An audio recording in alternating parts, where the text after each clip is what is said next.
Okay, good morning po mga kapadyak, tropa. This is our third day here at Bicol na. Nandito na kami sa Bicol. Nalampasan na namin yung boundary Gallego na ng Tagkawayan, Bicol boundary. So, we're now in Bicol officially. At this is our third day. Hopefully tapos namin yung 130 kilometer, naka 30 na kami, 100 na lang at takbuhin namin papunta Calaprak sa Naga. So mahaba yun. So we're expecting na makarating kami doon ng mga earlier than 3 o'clock or late, not late na yun, 5 o'clock in the afternoon. Tapos stay kami doon ng overnight. Isang araw pahinga para sa recovery sa 3 araw na pagpadyak. And then Sabado, sa pang-4 na araw namin ng padyak, pupunta kami ng Cagsawa, diretso sa Sorsogon. So 150 kilometers yun, more or less, yung aming 4th day. Then sa Sorsogon, doon na kami magpahinga, then head back home. Uwi na kami. Expected namin mga linggo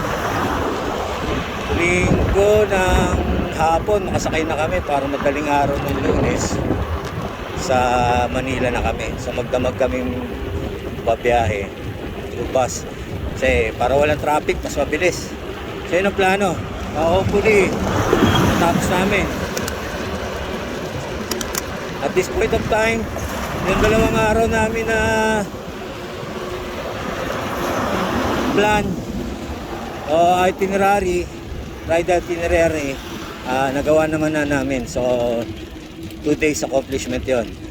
Yung kung ano yung plano namin, nagawa naman namin. At wala naman naging abirya as of now. Wala pang napaplatan, wala pang nasisiraan sa amin. So we're crossing our fingers na matapos namin tong ilang araw na journey na to, wala maging problema o maging abirya sa amin. Good health, we're praying for good health, kalakasan sa Panginoon. Siyang may hugot ng lahat, siyang may dahilan ng lahat, at kami ay makauwi na maayos sa aming mga pamilya.